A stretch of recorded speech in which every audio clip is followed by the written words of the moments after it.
it's been a while since I did a video. Like I said, I feel like I should just do them when I feel called to do them. And just kind of to be more organic with it instead of a weekly reading.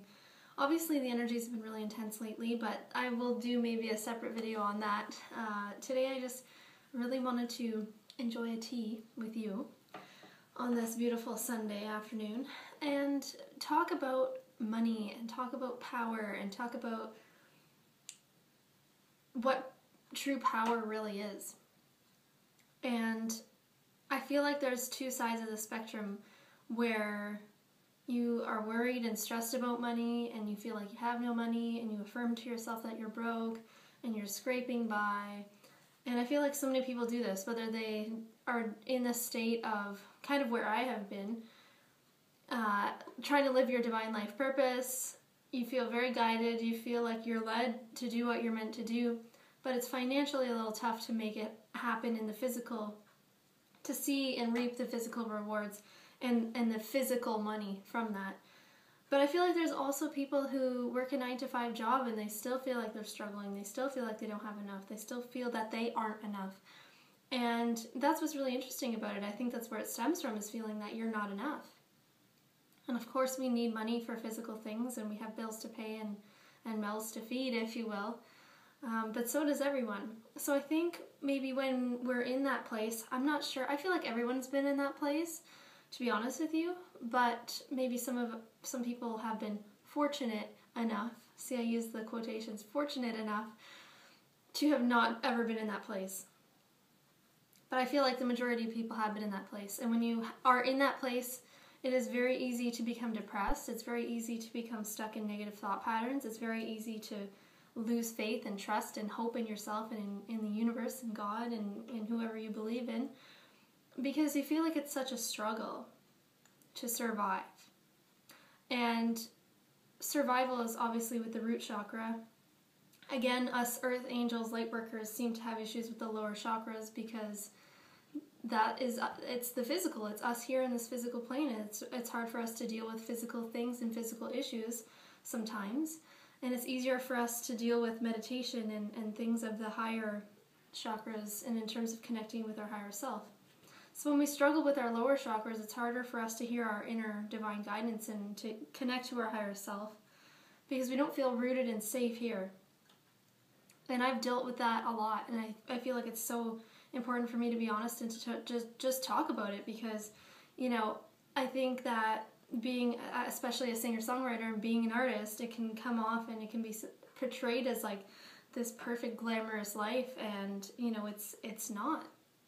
And it's not to say that it's horrible either, but I mean, the point of today's video is just to be able to see things from multiple perspectives, and from there to find center and to ground into that. And I think that's what's helping me to find a grounded place within myself and even within this physical world, is to experience both ends of the spectrum. So I talked about the first side, and I feel like the opposite side is kind of what people see from the outside. When someone is abundant, like in terms of money and in terms of everything else, it could seem like someone has it all with their health and with a fancy house and with the cars. And I've been around people physically as of late who have a lot of things. And it's just so interesting because the energy isn't always positive. And I think if you're on the first side, it just got a lot darker there. If you're on the first side of the spectrum, like I said, you might think that, sorry guys, this isn't really focusing that well because there's a weird lighting situation going on. I'm trying to make sure you can see me. There we go. If you're on the first side of the spectrum, you tend to think that, oh, if I had a lot of money that would solve all my problems and blah blah blah, and you're in that state of thinking that money is everything and you'll find happiness if you have external things happening in your life, opportunities arising, and a big house and a big car and the physical things. And if you didn't have to worry about your rent, or if you didn't have to worry about food or whatever, then you would be so happy. And what I've noticed is that it's just not true. I think it's such an illusion. And we all know that happiness comes from the inside, blah, blah, blah. It's an old saying, I know. And even I've known that for a long time, that yes, happiness is a choice we make. It stems from within, and it doesn't come from external resources or circumstances. But we do so often fall into thinking in that way. And so lately I've experienced, sitting in very luxurious rooms and really not feeling all that great about it, and being gifted things that are worth a lot of money. And what I've remembered and realized is that, a lot of things like that don't really matter to me at all. Because again, we come into this life, and this is common knowledge that we all know. We come into this world without any physical belongings, and we just come as we are, and that's how we leave. We leave with experiences in our soul. And our soul continues to progress, and our soul and spirit never dies. And that's the only thing we can leave with. And we come here and seem to think that if we accumulate so much money and so many physical things, that will bring us happiness, and it just doesn't. And I think that it's such an interesting concept. So it's like, what's worse and what's better? I don't think there is one. Personally, I'm starting to appreciate and recognize the hard or tough times when money is tight, and when you kind of do have that fear come up of, oh my God, am I going to be provided for? And guess what?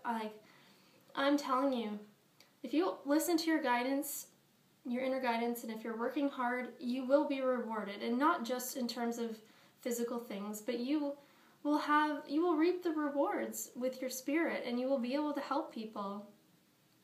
And this is what it's all about, living our divine life purpose. It's about, healing yourself and healing others, helping others to heal on their path, and connecting with others in that way, in a powerful, positive way. It's not about, showing off your luxurious items. And that's what I feel is what happens on that other side of things, the second side of things, is that when you have a lot of money at your disposal, you tend to get in this headspace of, well, I want to flaunt everything that I have.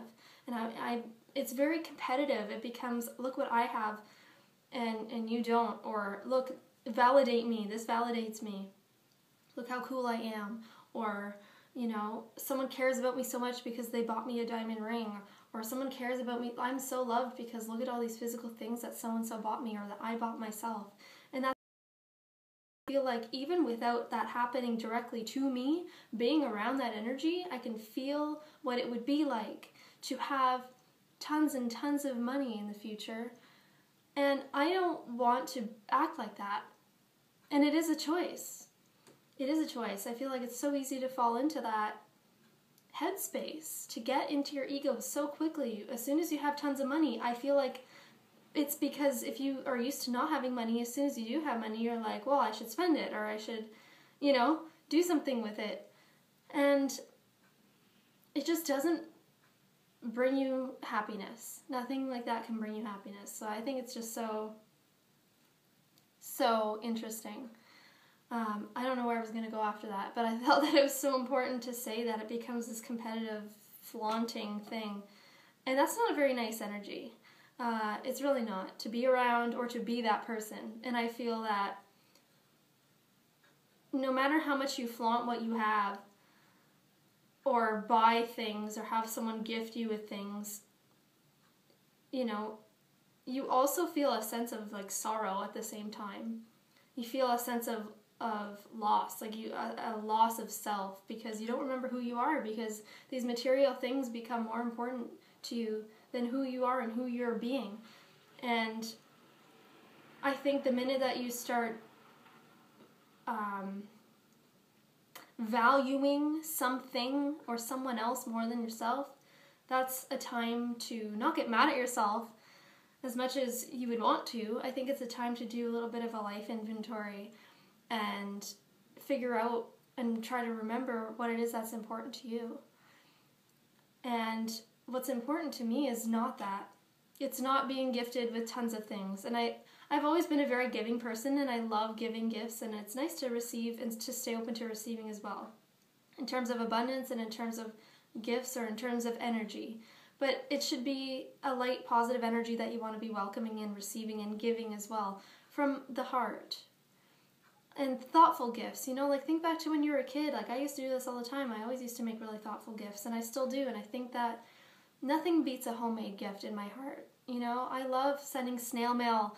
Like no one sends postage mail anymore unless it's bills or something, you know. Like I like sending homemade, handmade cards and jewelry and making things, crafting things with my hands and with my heart.